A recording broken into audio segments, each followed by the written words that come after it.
Welcome back, everyone, to another episode of The Breakdown presented by 9NINE2.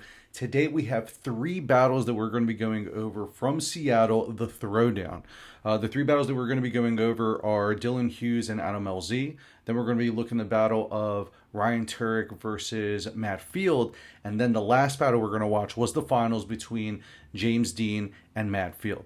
Now, before we get into the battles, let's just go over the map, the momentum map, where the zones are, and everything like that, so we can be all on the same page before we jump into the breakdown with all these battles. All right, here we can see the map that we're going to be using for this round of Seattle over with Formula Drift. You can see here we have the initiation. We have a little bit of a momentum zone in the initiation, just a little bit. And we're going to be going into outside zone 1. You can see here following it all the way around. Want to keep good momentum, good placement, high up on the bank. Make sure you're carrying that momentum all the way through. We're going to be carrying it all the way through outside zone 1. After coming out of outside zone 1, you can see that there is a momentum area right here. The drivers requested this in the drivers meeting because they all noted that when they were coming off of outside zone 1, that all the drivers were making slight adjustments and stuff like that. So they wanted to make sure that they had a momentum zone put in place in order for that to be allowed. So this area here, it was allowed for them to make any corrections or anything that they needed to in order to get the car to settle. Coming out of outside zone 1, taking consideration the momentum zone, you have outside zone 2. You also see these yellow markers right here. The reason we have these markings on here is to let you know this is how much we widen the track opposed to last year. Last year was a little bit more narrow. This year we actually have it wider, so we can promote, the cars to have a little bit more room to kind of wiggle around, set up their car, and throw them into the zones. All right, so after outside zone 1, you have the momentum zone. You have outside zone 2 right here. Transition, you're allowed to have you have allowed to decel a little bit and get your bearings together in this momentum zone, but it needs to be after the transition. All right, so outside zone 2, a little bit of a momentum variance there going into outside zone 3. Make sure you leave the pocket open as you're leaving outside zone 3, getting into the inner clip box. The trailing front wheel is what's going to be going there, not the lead wheel, the trailing wheel. So it would be the left front wheel goes through this box. As they transition, there's going to be another momentum zone right here, and you're going to be carrying it into outside zone 2 all the way to the finish. We also changed the finish line a little bit as well too. Earlier on, we had the finish line way out here, and then later on, we just noted to just move it back a little bit as we just felt it was a little bit too far back. So this is what we had for this round over in Seattle. As you can see here, driver liaison approved, so the drivers looked at it, they approved on it, and we were all on the same page before we went into the battles. So next up, we're going to be reviewing the battle between Dylan Hughes and Adam LZ. All right, Dylan Hughes is going to lead, and Adam LZ is going to give the chase on this first half of the battle. General school, I feel like they don't close; they just open. They just let us all. It's just everywhere. Yeah, it's everywhere. All right, back to the action.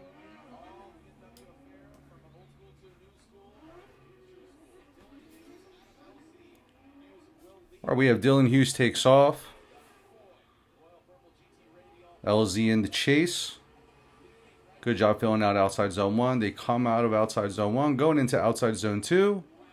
Transition into outside zone 3. Ooh, you can see Adam takes a little bit more of a shallower line. Inner clip. In outside zone 4. And they're off. All right, so let's look at the, we'll watch the replay here.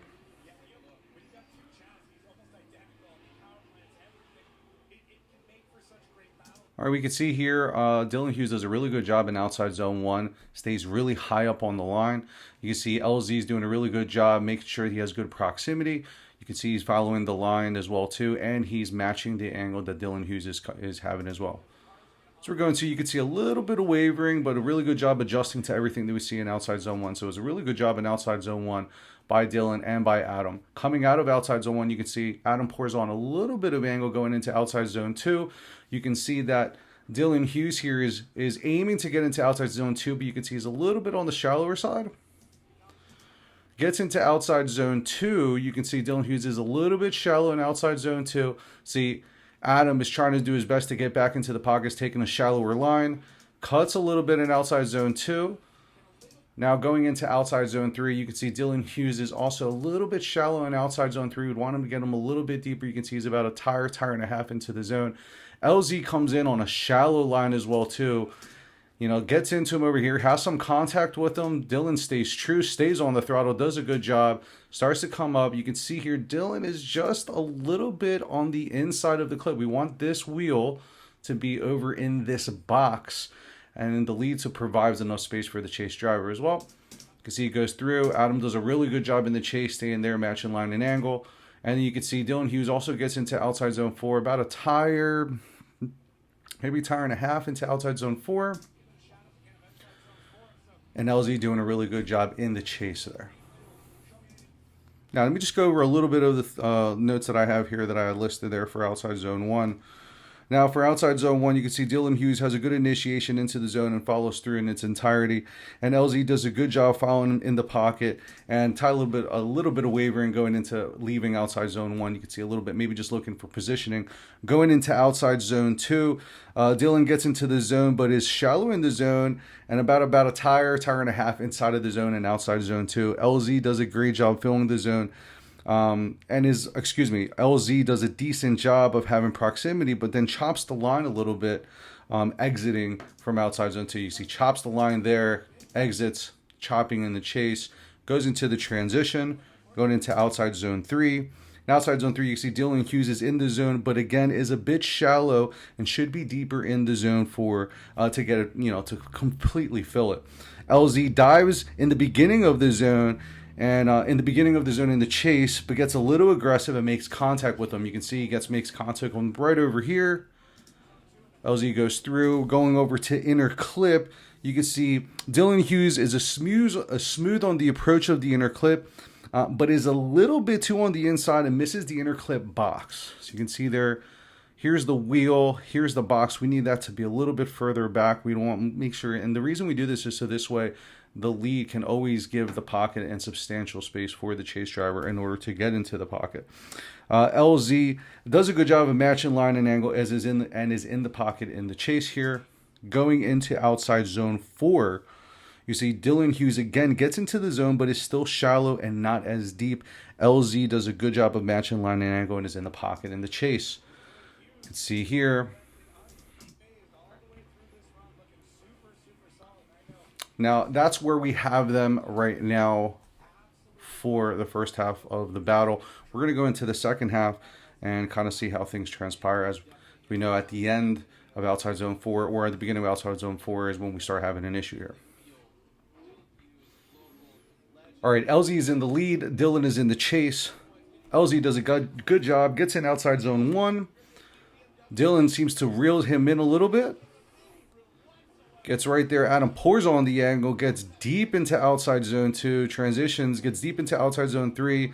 Dylan, you can see chopping the line there in outside zone 3. And we have contact in outside zone 4. Now we're going to watch the replay. We're going to break down what we see in the first half of the battle and pretty much go from there. All right, here's the replay. Now let's just go through it here. Now for the replay, LZ has a good initiation, gets into the zone, and fills it in its entirety. So he does a good job, gets into the zone up top. You can see Dylan.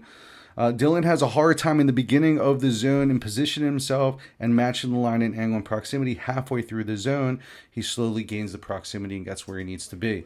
So about halfway through, you can see Dylan does a good job again. There is maybe not matching the best angles, definitely getting into the pocket a little bit. Gets a little bit aggressive, does a little bit of touch it up the top as well too.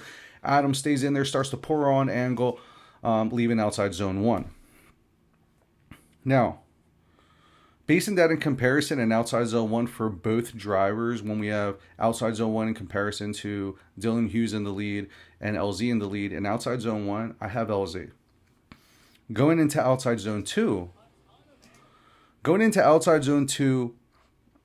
LZ gets into the zone in the beginning, LZ does a great job in filling the zone and is deep into the zone and better in comparison than Dylan was when he was getting into outside zone 2. So you can see here, Adam does a really good job of getting into outside zone 2, deep into the zone, pours on the angle, does a really good job, leaves the pocket open and all the space available for Dylan Hughes to do a good job. Now you can see Dylan does a good job in the chase, has decent proximity, he's matching line, but he's not quite matching the same angle that Adam is carrying here. Now going into outside zone 3, LZ gets into the zone shallow in the beginning of the zone, but then he progressively gets deeper toward the end of the zone. You can see here in the beginning of the zone, he's shallow. As progressively gets through, he gets deeper in there. Not as deep as I think he was in outside zone 2, but you can see he does progressively get deeper there. See, Dylan, on the other hand, Dylan seems to miscalculate the transition and ends up cutting the line hard and ends up on the inside. And you can see here, ends up going on the inside, puts him not in the best spot. Now, when I put those into comparison in outside zone 2, compared to what I saw from the lead and what I see in outside zone 3 in the lead, and I'm comparing the battle between Dylan and LZ in outside zone 2 and outside zone 3, I have Adam LZ for outside zone 2 and I have him from outside zone 3. So in comparison so far, before anything that happens in outside zone 4, I still have Adam leading the battle. Now going into the inner clip. Now, going into the inner clip, you can see LZ does a really good job of setting himself up. Obviously, we would want the tire to be dead straight in the middle of the box, but in comparison, LZ is in the box better than Dylan Hughes was in the lead. Now you can see Dylan Hughes in the chase is a little bit more on the inside. You can see here, heavy on the inside. Doesn't put a tire off or anything, but he's heavy on the inside. Has good proximity. Does a pretty good job with the line, but you can see also not matching angle here. Now, in comparison on the inner clip, when I'm comparing the lead and chase with Dylan and LZ, and in the inner clip, I also have LZ. Now, going into the transition, we can see LZ goes for the transition, sets himself up, seems to be going deep. You can see here, starting to set up a lot of angle coming in. Now, you can see Dylan Hughes goes from having a shallower line in the inner clip, comes in. Now, we want him to match the angle as well. So we can see there's good proximity here, but it's starting to venture off and cut up to the very top, getting close to the front wheels. The transition happens, and then we have a hit. Now, I know that a lot of people say, well, it could have been that Adam could have spun out, or definitely would have spun out. I understand where people are coming from that, but we can't judge off of a what if. Now, the appropriate thing would have been for Dylan to match the angle that Adam had, and if Adam by himself would have over-rotated, maybe taken a shallower line, he may not have spun out, but he probably would have taken maybe a shallower line, or who knows what would have happened, or he could have crab walked it out. There could have been many scenarios, but the fact of the matter is you have to give the lead driver the space in order to do that in the lead. Now here what we have is a scenario where Dylan Hughes ends up getting into the front wheels of Adam LZ, not giving him that space. So when we reviewed that as well, we ended up putting that fault on Dylan Hughes. Now, we reviewed the rest of the battle, taking all that in consideration, but with this coming into play, you can see the front wheel contact area is substantial enough for us to put the blame on Dylan Hughes.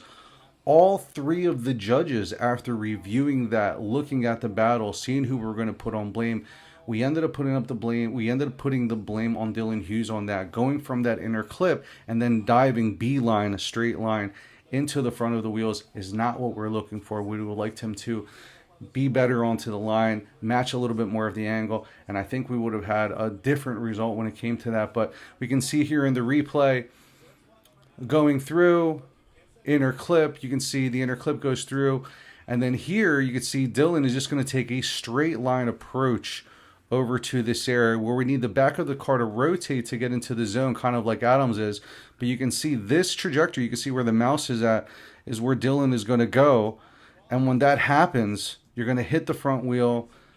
It's going to interrupt the lead driver. We had nowhere else to go but to put the blame on Dylan Hughes. Now, as I said, after reviewing all of the footage, we looked at everything. We looked at the replays. Even with the breakdown, I still had, from my notes, Adam LZ better in outside zone 1, better in outside zone 2, better in outside zone 3. I had a better on the clip. But what really took the center stage was what ended up happening with the contact there. After reviewing with the judges, also speaking to Robbie Nishida, talking to Brian Eggert as well too, they ended up just putting the blame on Dylan Hughes, saying that not being able to match the angle and following the chase driver following the lead driver the way the chase driver should have by being in the pocket and just diving in, getting to the front wheels, just contributed to Adam LZ having an error into outside zone 4.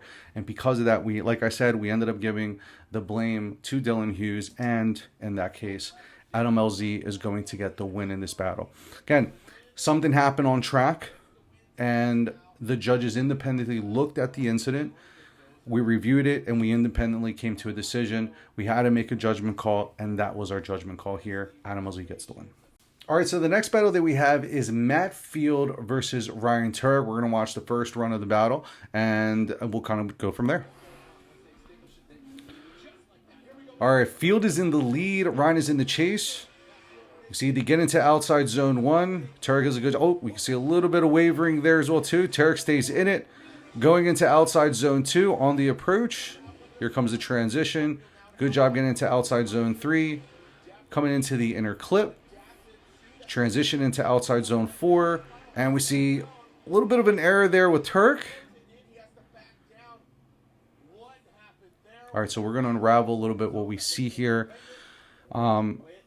Because a lot happened in that first battle. We want to explain really what goes down here. Now, we have Field in the lead. Tuerck in the chase. We're going to go into the initiation. Now, at this point, Field is doing what he needs to do. Tuerck is doing what he needs to do. He's matching line, matching angle. Field's doing a good job staying up high on the bank. Everything's looking good so far. It gets a little bit into the wall. It looks like a little bit. Wavers a little bit down. They both do a good job of just getting right back in it. Tuerck, like a champ, stays on throttle. Everything looks good so far, but we do make a note, all of the judges, that Field has an error in the lead here. All right, everything's going a little bit of wavering here. We're going into, you can see he comes out of outside zone 1 a little bit early. Because of that, goes into outside zone 2. Tuerck does a good job in the chase, trying to stay in the pocket, adjusting a little bit for what we saw in outside zone 1 in the chase. You see Field does a really good job in outside zone 3, gets deep into the zone. Ryan Tuerck does a good job of matching line and angle, having good, decent proximity, probably went a little bit closer. Going into outside zone 3, really like how Matt Fields left the pocket open for Tuerck. That's a really good job going there. Now, going into inner clip 1, you can see he gets on the outside line, the inside line of the box. So I don't think he's in the box. I don't think that he was in the box there. Tuerck does a good job of matching the line, matching the angle, but he is a little bit on the bad side when it comes to the proximity. Going into outside zone 4, you can see, man, Field does a really good job. Good transition, gets deep into outside zone 4. Now, right here, I don't know what ends up happening here with Tuerck. I don't know if there was a miscalculation or something. You can see here we're going to lose his image on the screen. You see he kind of over-rotates a little bit. That is the new finish line. So, yeah, it does look like there's a little bit of an over-road there. As again, we can see here Matt Fields in the lead. We do see he hits the wall. Wavers down, comes back up. Again, really good job by both drivers by staying in it. I really like that. I like that Tuerck stayed in it as well, too. Making adjustments, staying in here in the game. Good transition here by Field. Getting into outside zone 3. Here comes the inner clip. Here comes the transition.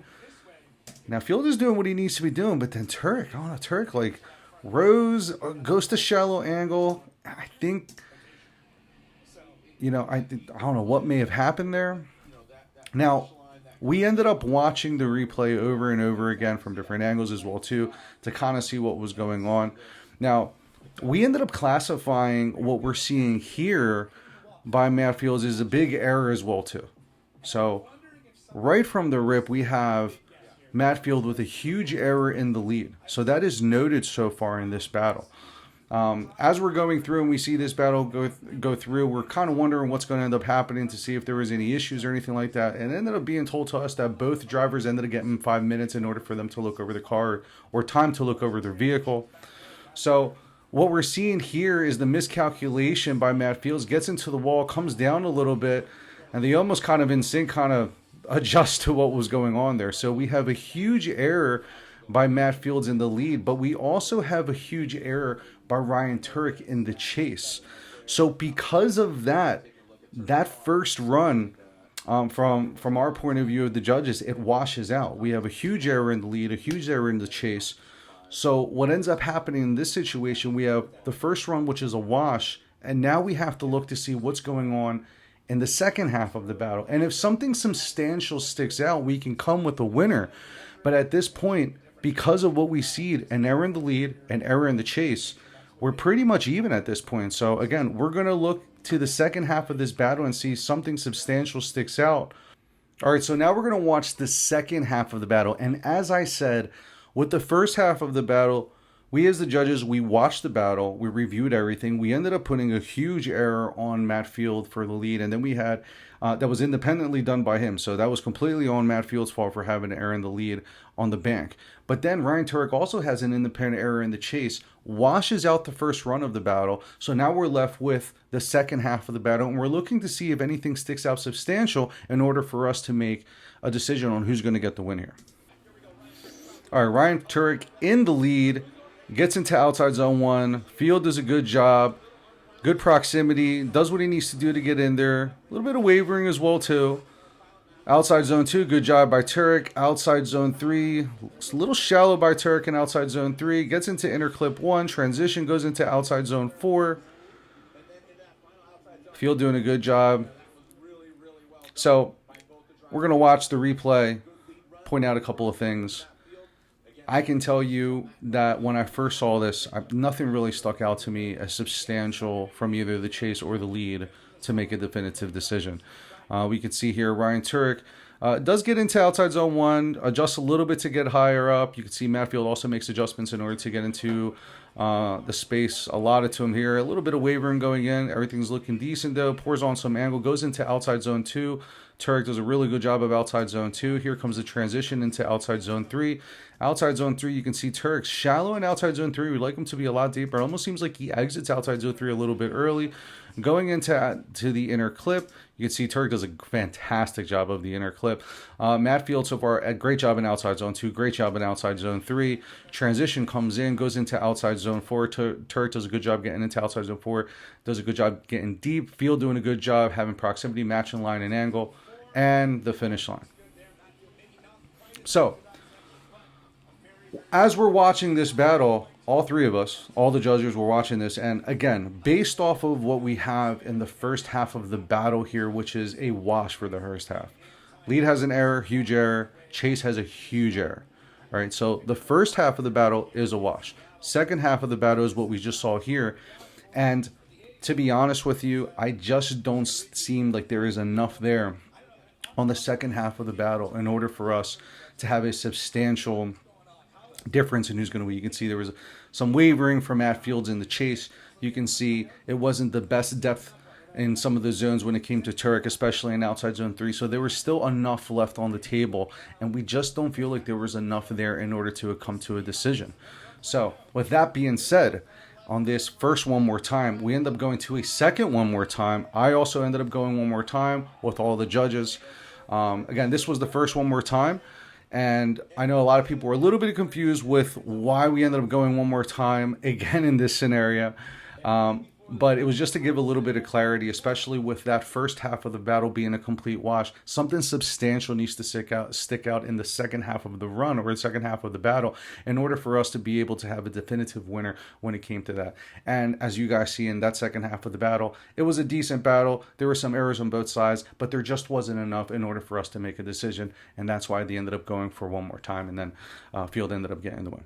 Now, the next battle that we have is James Deane and Matt Field. Now, this was the final battle of Seattle.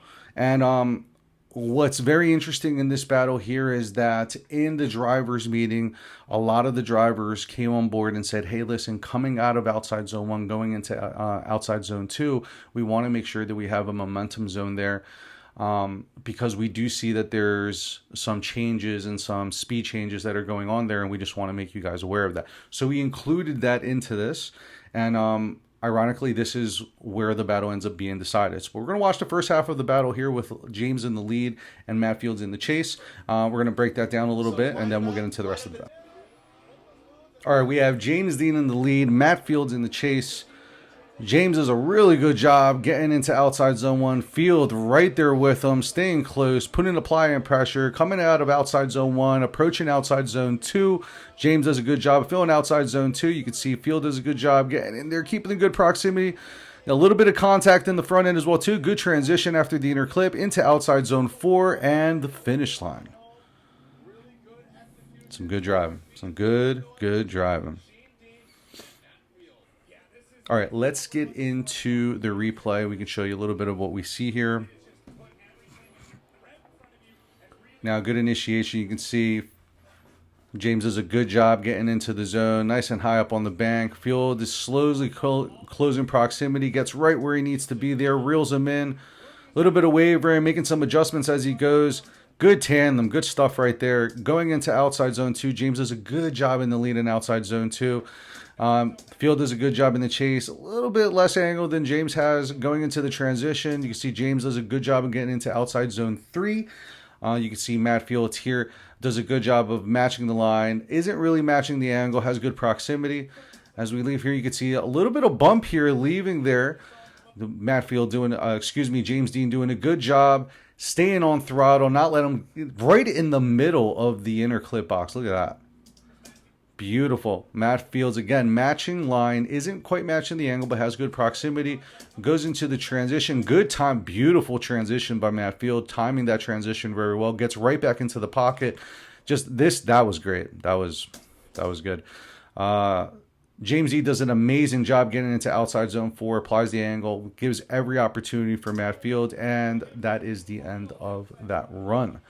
So, really good job there. You can see James put on an amazing lead. And because James put on an amazing lead, we were able to see a really good chase by Matt Field. And I know a lot of people think that we are very hard on the lead driver, but the reason we are so hard on the lead drivers, again, is because we need the chase driver to have the trust that he can go ahead and get right as close as possible. It's going to promote better tandems, closer tandems. And that's why we're so strict on making sure that the lead driver is exactly where he needs to be. Now, I believe James goes and takes a look over the vehicle real quick. We're going to move things forward so we can see the second half of the battle, which ends up becoming the definitive moment of this. All right, now this is the second half of the battle here. All right, we can see James did a really good job in the lead. Matt Field did a good job applying pressure, was a little bit aggressive in outside zone 3 on the exit. And now we're going to get into the second half of the battle. Field is in the lead. Deane is in the chase. The initiation happens. Deane does the same thing, reels him in just like Field did when he was chasing. We're coming to the end of outside zone 1, and we have contact here. Now,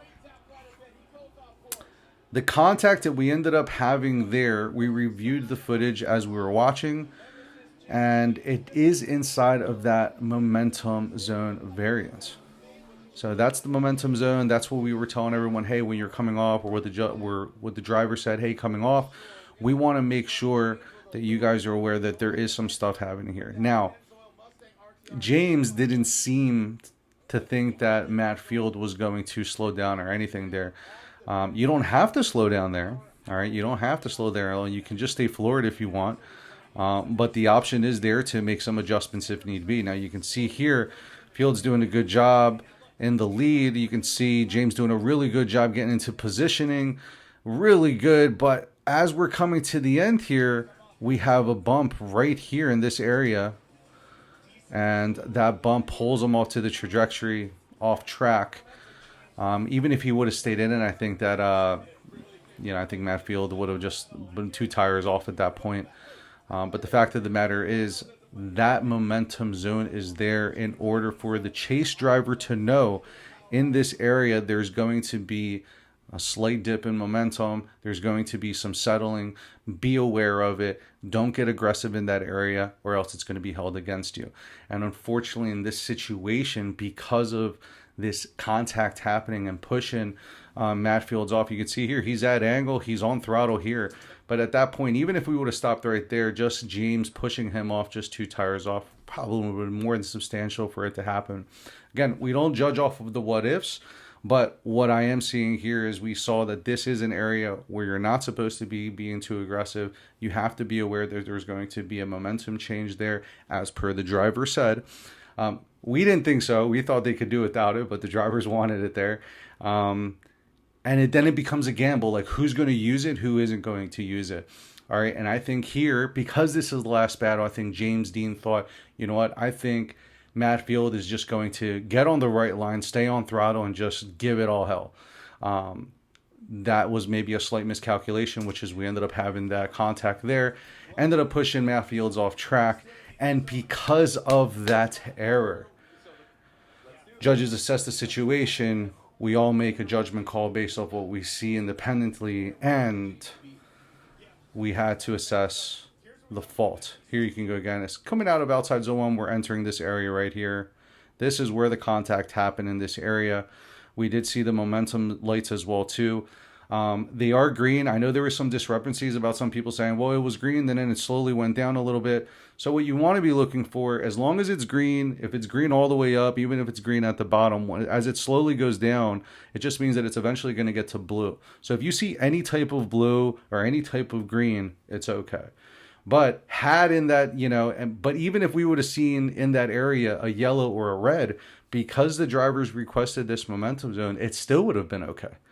So that was requested in. The drivers needed to be aware of that.